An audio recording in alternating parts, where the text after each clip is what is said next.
While external support from multilateral institutions like the IMF and World Bank remains significant, there's a growing push to strengthen internal development frameworks. Against this backdrop, ActionAid hosted stakeholders in Harare to discuss pertinent economic issues such as taxation and debt management. More in the following report. 2024. African countries owed more than $600 billion US to external creditors, with $80 billion US in debt service payments due in 2025. While funding from institutions like the World Bank and the IMF is intended to support development, critics argue that the current global financial architecture risks fostering a cycle of dependency, fueling calls for urgent reform. At the National Dialogue on Financing for Development conference in the capital today, stakeholders called for alternatives. There's need to reform the global financial architecture. Why do we need to reform it? It's already mentioned that America has got about 16% of the shareholdership of IMF. The whole of Africa, not just Zimbabwe, but the whole of Africa combined, we only have 4%, which means each country has got like 0.0 what until we get to 4% as the whole of Africa. So that already shows you that we do not have a say within the IMF. At the stakeholder meeting, there was a serious debate on debt management for African economies, with some arguing that borrowing does more harm than good, while others with a divergent view think effective use of borrowed funds is key. This brought about one noble strategy: the debt development swap.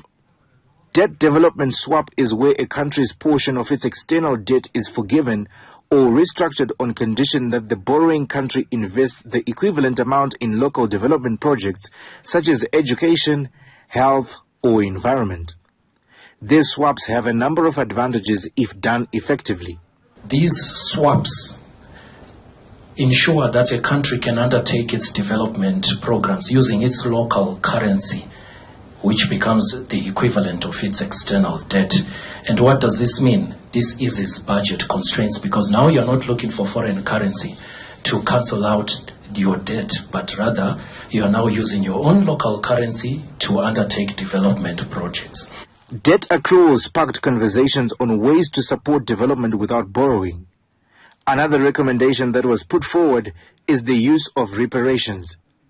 The suggestion is to create African and regional value chains from the proceeds of the reparations. So, for example, if a certain country has got oil, abundant oil resources, like Mozambique has, like we have, so I'm told, the next best thing is to ensure that we use that money to create a refinery.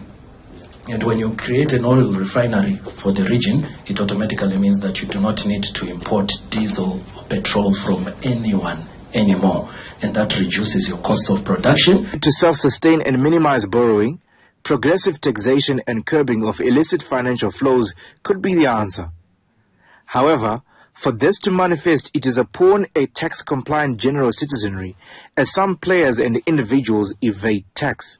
Where taxation happens and the money goes into the public accounts, and then the public accounts support the public good provision of gender responsive public services and other services that the people need, that would be a good thing. Those that have must indeed pay, and they must pay to the government, and the government must utilize that money in a transparent and accountable way.